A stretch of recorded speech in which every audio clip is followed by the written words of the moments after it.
আজ ছিল কাকুর বাড়িতে মনসা পুজো। কাল রাতে এসে শ্রী বানিয়ে গেছিলাম, তাই আজ সকাল সকাল চলে আসি আলপনা দেওয়ার জন্য। যদিও সেই শ্রী বানানোটা আমার জীবনের প্রথম।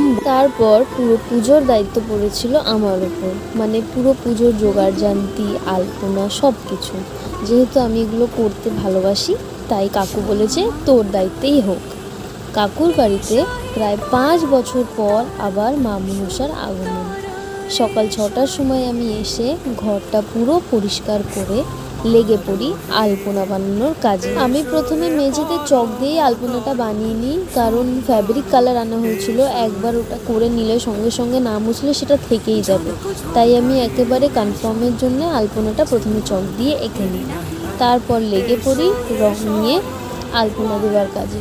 আমি একটু ভয় পাচ্ছিলাম, কারণ এরকম আলপনা আমি আগে দিয়েছি, কিন্তু প্রথমবার ওই ঠাকুরের সামনে দেওয়া, তো তাই জন্য একটু টেনশনেই ছিলাম। তোমরা জানিও আমাকে আলপনাটা কেমন হয়েছে, সবাই কমেন্ট করে জানিও। এই আলপনাটা সাদা আর লাল রং দিয়ে করা হয়েছে। তো প্রথমে সাদার কোটটা আমি করে নিয়েছিলাম। সাদাটা প্রথমে তোমাদের আমি সবাইকে দেখাই, এখানে হয়তো পুরোটা দেখা যাচ্ছে না আলপনাটা। এই যে সেই সাদা রং দিয়ে আমি আলপনাটা যেটা পুরোটা করেছি, তোমরা সবাই কমেন্টে প্লিজ জানিও কেমন হয়েছে। তারপর আমি শুরু করি লাল রং দিয়ে ডেকোরেট করা।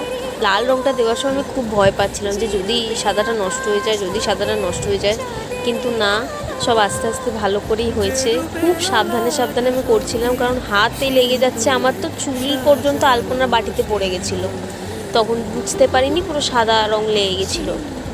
এই যে ফাইনাল লুক, তোমরা সবাই প্লিজ বলো কেমন হয়েছে।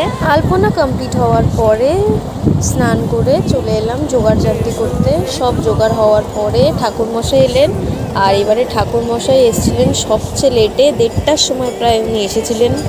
যাই হোক, যথারীতি পুজো শুরু হলো।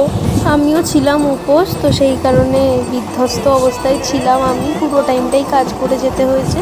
5 বছর পর পুজো, অনেক চিন্তায় ছিলাম, কিন্তু ভীষণ সুন্দরভাবে সম্পন্ন করা হয়েছে পুজো।